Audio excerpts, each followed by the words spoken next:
Voilà quelque chose qui devrait vous inquiéter. En ce moment même, il y a une poudre blanche sur les rayons de toutes les quincailleries et coopératives agricoles du pays, dans des sacs qui coûtent moins qu'un café. Elle fait monter la surface de n'importe quel mur qu'elle touche à un pH si élevé que les cellules des moisissures éclatent et meurent au contact. Comme quand votre système immunitaire détruit des bactéries, sauf qu'ici, l'effet ne faiblit pas, ne s'évapore pas et n'a pas besoin d'être refait à chaque saison. Elle capte l'humidité de l'air quand elle monte, puis la relâche lentement quand la pièce s'assèche, comme un mur qui respire tout seul, sans vous. Des bâtiments traités avec cette poudre au XVIIe siècle ne montrent toujours aucune moisissure aujourd'hui. Pas parce qu'ils ont été entretenus à la perfection, parce que la physique n'a pas de date de péremption. Ça coûte environ 2 $ le sac. Et l'industrie du traitement des moisissures aux États-Unis génère plus de 11 milliards de dollars par an, d'après l'étude sectorielle 2024 d'Ibis World, presque uniquement grâce à des propriétaires qui n'ont jamais entendu le nom de cette poudre. Ce silence coûte cher. Il y a une étape dans le mélange que presque tout le monde rate la première fois. Ça ne se joue pas à la fin du chantier. Ça arrive avant d'avoir fait quoi que ce soit au mur, avant même d'avoir trempé un pinceau. Si vous la ratez, tout ce que vous appliquerez se décollera en plaques en moins de 2 semaines. C'est de ça, en réalité, que parle cette vidéo. L'industrie du traitement des moisissures aux États-Unis pèse plus de 11 milliards de dollars par an, selon Ibis World. La logique qui explique pourquoi vous n'en avez jamais entendu parler n'a rien de compliqué. Un minéral à 2 $ le sac, qui traite une pièce entière et reste efficace pendant des décennies, ne se vend pas avec un abonnement mensuel. Il ne justifie pas une visite d'entretien. Une fois bien appliqué par le propriétaire, il n'y a plus rien à racheter pendant des années. Une solution qui met fin au problème pour de bon est le pire produit possible pour bâtir un modèle à revenus récurrents. Ce n'est pas un complot, c'est des maths. L'hydroxyde de calcium, que la plupart des gens ne connaissent pas de nom, mais qui n'est rien d'autre que du calcaire chauffé au four pour en chasser le carbone, puis stabilisé en poudre sèche par ajout d'eau, est utilisé sans interruption comme matériau de construction depuis plus longtemps que la plupart des civilisations n'ont eu d'écriture. Les Romains appelaient leur enduit intérieur fini à la chaux opus albarium, et l'appliquaient en plusieurs couches fines dans des thermes, des citernes et des bâtiments publics, soumis à une chaleur et une humidité presque constantes. D'après des recherches publiées dans la revue Cement and Concrete Research, des mortiers de chaux romains testés après plus de 2000 ans d'exposition à l'eau de mer ne montraient aucune dégradation structurelle. Dans plusieurs échantillons, ils avaient même continué à se renforcer avec le temps. La chaux n'a pas survécu malgré son âge, elle s'est améliorée grâce à lui. Cela tient à un processus appelé carbonatation, le même principe qui forme la croûte dure du pain, quand la couche extérieure réagit avec l'air ambiant et devient plus dense qu'au départ. Dans le cas de la chaux, elle capte le dioxyde de carbone de l'air intérieur et se reconvertit lentement en carbonate de calcium. Le carbonate de calcium, c'est du calcaire. Avec le temps, le mur redevient de la pierre. La moisissure ne peut pas s'enraciner dans la pierre. Il n'y a rien à manger, aucune matière tendre à digérer, aucune prise où s'accrocher. Les anciens Égyptiens mélangèrent la chaux à du sable grossier pour enduire l'intérieur de structures closes, bâties il y a plus de 4000 ans. Les archéologues qui étudièrent les chambres funéraires de la vallée des rois ont noté que les pièces enduites à la chaux gardaient une humidité intérieure nettement plus stable que les chambres de pierre brute, alors même que les deux types d'espaces étaient scellés et intacts depuis des millénaires sous les mêmes conditions désertiques. La chaux faisait quelque chose que la pierre nue ne faisait pas. Elle tamponnait l'humidité. Quand l'air était très humide, elle en absorbait la vapeur d'eau et la retenait dans sa structure poreuse. Puis, quand les conditions changeaient et que l'humidité baissait, elle la relâchait lentement. Aucune machine, aucune source d'énergie, aucun capteur, aucun réglage. Une poudre mélangée à de l'eau et peinte sur des murs de pierre il y a 40 siècles, toujours en train de gérer son environnement dans le noir. Les Grecs de l'Antiquité en badigeonnaient presque tous les murs extérieurs et beaucoup d'intérieurs. Les bâtisseurs du nord de l'Europe médiévale l'utilisaient sur toute maçonnerie destinée à durer plus d'une génération. Ce fut le traitement mural, le plus utilisé au monde pendant environ 4000 ans d'affilée. Puis les années 50 sont arrivées, la peinture synthétique a été industrialisée et, en une seule génération, presque tous les nouveaux bâtiments du monde développé sont passés à des peintures intérieures à base de polymère. La peinture polymère sèche en formant un film continu de plastique sur la surface du mur. Le plastique ne respire pas. Il scelle complètement le mur. Toute humidité qui migre dans la structure à cause des variations saisonnières du bois, de la condensation près des fenêtres, de petites fissures de tassement, des sans-façons invisibles par lesquelles l'eau entre dans un bâtiment, cette humidité n'a alors plus aucun chemin pour sortir. Elle s'accumule derrière la surface étanche. La moisissure détecte cette humidité et commence à se développer en 48 heures. selon les recommandations publiées par l'EPA sur la gestion de l'humidité dans les bâtiments et la contamination biologique. La peinture vendue comme protection de votre mur est, dans bien des cas, la raison physique pour laquelle le problème ne peut pas se résoudre tout seul.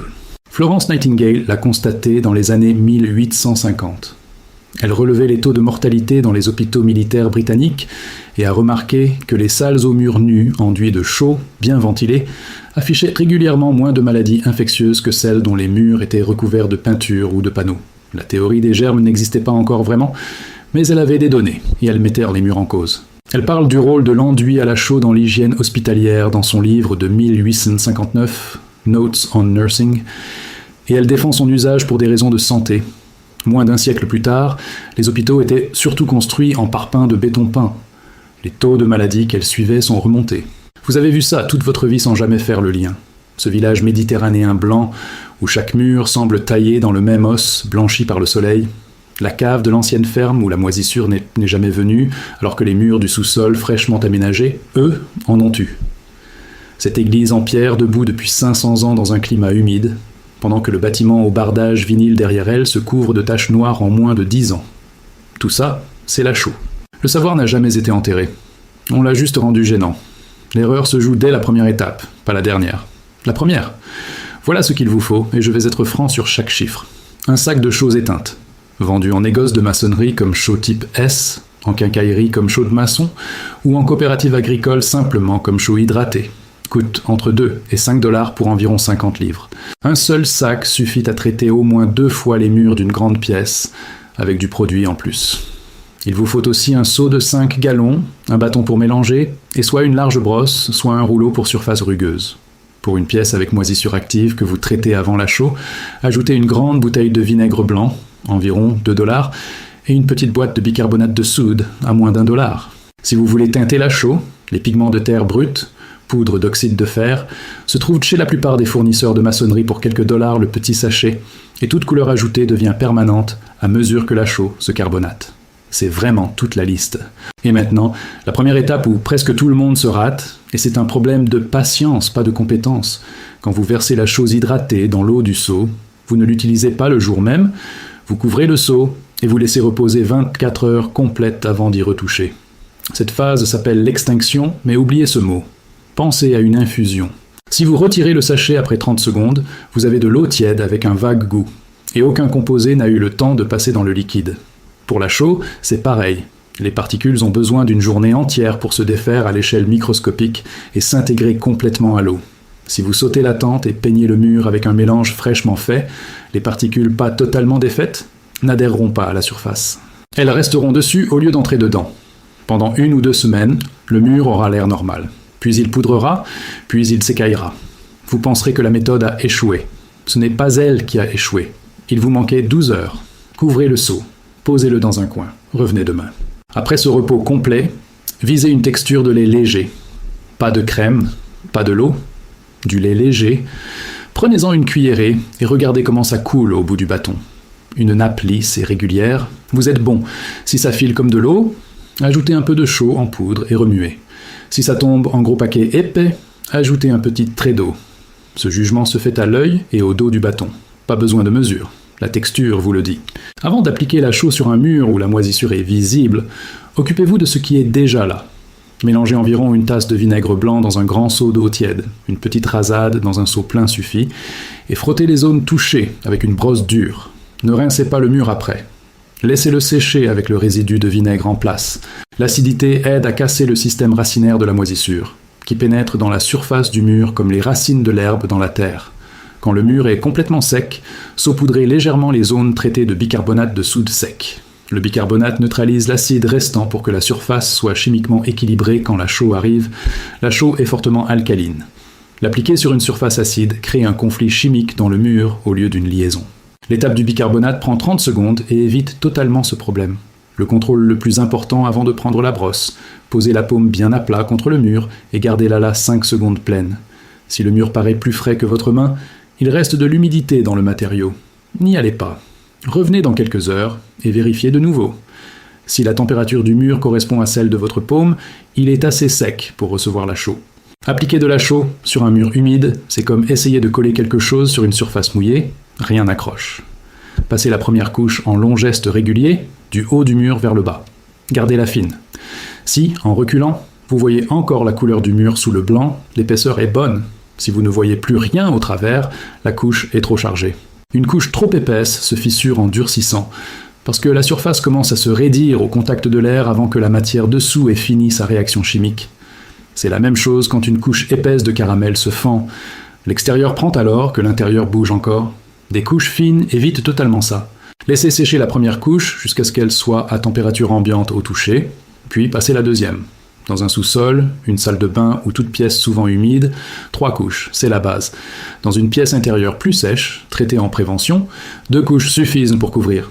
Chaque couche renforce la carbonatation qui commence en surface. Chacune se lie à celle d'avant.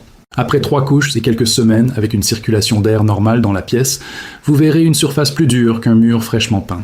Après une saison entière, elle prendra un léger éclat cristallin, là où les cristaux de carbonate de calcium se seront formés tout à fait en surface. C'est la chaux qui fait exactement ce qu'elle fait sur les murs méditerranéens depuis 4000 ans. Elle redevient lentement de la pierre, en silence, chez vous. Voilà l'erreur que la plupart font après l'application, pas pendant. Ils ferment la pièce et essaient de faire sécher la chaux plus vite avec de la chaleur. La chaux ne durcit pas comme une peinture. Une peinture durcit par évaporation. Le liquide s'en va, le film polymère durcit, fini. La chaux durcit par réaction chimique avec le dioxyde de carbone déjà présent dans l'air. Dans une pièce fermée et chauffée, peu d'air neuf entre, donc peu de CO2. Le durcissement ralentit. La structure cristalline qui se forme est plus faible parce qu'on a forcé la réaction avant que les cristaux aient eu le temps de bien se verrouiller entre eux. C'est la même raison pour laquelle un béton à prise rapide est plus cassant qu'un béton à cure lente. La structure n'était pas finie quand on l'a mise en charge. Ouvrez une fenêtre. Faites tourner un petit ventilateur au minimum pour brasser l'air dans la pièce sans souffler directement sur le mur. Le mur aura l'air de sécher plus lentement, mais la cohésion qui se forme dedans sera nettement plus solide grâce à cette patience. Le test d'une surface bien durcie est simple et prend 2 secondes. Enfoncez fermement l'ongle du pouce dans la chaux. S'il laisse une marque nette, le durcissement continue et le mur a encore besoin de temps. Si la surface résiste complètement, si elle repousse comme un carreau en céramique, la carbonatation est déjà bien avancée. Ce mur porte alors un pH d'environ 12 en surface. Pour comparer, l'eau de javel domestique tourne autour de 13. Rien de biologique ne s'installe sur une surface aussi alcaline. Les spores de moisissure qui s'y posent ne peuvent pas germer. Les bactéries meurent au contact. Le mur n'est pas seulement propre. Au sens physique le plus exact, il est hostile à la vie. Maintenant, élargissez le cadre. Traiter un plafond de salle de bain coûte moins de $2 et 1 heure. Traiter un sous-sol, cet espace où les recherches de terrain de Building Science Corporation montrent que la maison américaine moyenne reste entre 60 et 70% d'humidité relative pendant des mois, soit exactement la zone où la moisissure pousse le plus vite, coûte moins de $10 de chaux pour l'ensemble des murs. Et le mur du sous-sol ne se contente pas d'arrêter d'héberger la moisissure, il commence aussi à tamponner passivement l'humidité de la pièce. Quand l'humidité intérieure monte, à cause de la cuisine, des douches ou du temps dehors, la surface de chaux absorbe l'excès de vapeur d'eau dans l'air. Quand la pièce s'assèche, elle relargue lentement cette humidité. La pièce se stabilise sans machine en marche. Un déshumidificateur de sous-sol coûte entre 150 et $300 à l'achat, puis environ $30 par mois d'électricité, d'après les données de consommation publiées par Energy Star. Un traitement complet à la chaux pour un sous-sol coûte $10. Pas de facture mensuelle, pas de filtre à changer, pas de compresseur à remplacer. Pas besoin de demander la permission pour le faire tourner. Il y a encore une chose sur la chaux qui a mis longtemps à apparaître clairement, et elle change la façon de voir tout le problème des moisissures. Si les maisons modernes ont un problème de moisissure que la plupart des bâtiments anciens à la chaux n'avaient pas, ce n'est ni grâce à une meilleure construction autrefois, ni à un meilleur climat. C'est une seule chose, la respirabilité. Une surface de chaux bien appliquée laisse la vapeur d'eau entrer et sortir par sa structure poreuse. L'humidité qui pénètre dans le mur a un chemin pour repartir. Le mur peut sécher de l'intérieur vers l'extérieur. Un film de peinture polymère ferme cette structure poreuse. L'humidité qui passe derrière y reste. Le mur ne peut plus sécher de l'intérieur. Le bois mouillé pourrit. Le placoplâtre humide développe des moisissures en 48 heures selon les recommandations de l'EPA sur l'humidité. Le problème de moisissure dans les bâtiments modernes étanches, ce n'est ni la malchance, ni la négligence. C'est la conséquence prévisible d'avoir pris un mur conçu pour respirer, de l'avoir emballé dans du plastique, puis de s'étonner qu'il ne puisse plus expirer. La chaux n'ajoute pas une nouvelle barrière à votre mur, elle en retire une nocive. et la remplace par une surface qui règle ce problème précis depuis avant même que l'Empire romain ait un nom. La chaux a ses limites, et il faut le dire. Elle agit sur le vivant et sur l'humidité ambiante. Elle ne stoppe pas une infiltration structurelle, elle ne colmate pas une fissure de fondation. Elle ne répare pas un pare-vapeur défaillant sous une dalle béton, ni un terrain en pente qui renvoie l'eau vers la maison. Si votre mur est constamment humide au toucher par temps sec, l'eau entre par un défaut du bâti, et de la chaux posée là-dessus freinera la moisissure visible sans régler la cause. Trouvez d'abord cette cause, réparez-la. Ensuite, traitez les murs. Les deux cas, entrée d'eau structurelle et moisissure liée à l'humidité, se ressemblent exactement depuis la pièce. Ce n'est pas le même problème, et la chaux n'en règle totalement qu'un seul. Un mur qui reste sec, sauf en saison humide, ou qui moisit dans une salle de bain ou un sous-sol sans fuite visible, c'est exactement le problème pour lequel la chaux a été faite pendant 40 siècles. Et là, elle le résout complètement. Les Romains l'ont compris à force d'observer génération après génération. Ils n'avaient pas de laboratoire de sciences des matériaux. Ils avaient des bâtiments qui tenaient et d'autres qui échouaient. Et ils regardaient pour la différence. Ce qui tenait, c'était la chaux. Le reste, non. 40 générations de bâtisseurs méditerranéens ont transmis ce savoir sans un seul article technique, parce que le résultat se voyait et que la logique sautait aux yeux. Ce savoir n'a pas disparu, parce qu'il ne marchait plus. Il a été remplacé, non par mieux pour le bâtiment, mais par plus rentable pour le commerce. La peinture synthétique se fabrique à grande échelle, se vend en contenants standards, existe en 100 couleurs, ne demande aux clients ni préparation ni compréhension, et s'use en quelques années. La chaux demande une journée entière de patience, puis tient des décennies. Elle créait un client qui n'avait plus besoin de revenir. Un sac de poudre à 2 $ qui met fin au problème, c'est un modèle économique désastreux. Voilà pourquoi, dans un magasin de bricolage moderne, la plupart des gens passent devant ce sac sans même connaître son nom. Prenez le sac cette semaine, mélangez-le avec de l'eau, couvrez-le. Revenez demain matin, après une nuit de repos, quand les particules auront fini de se déliter.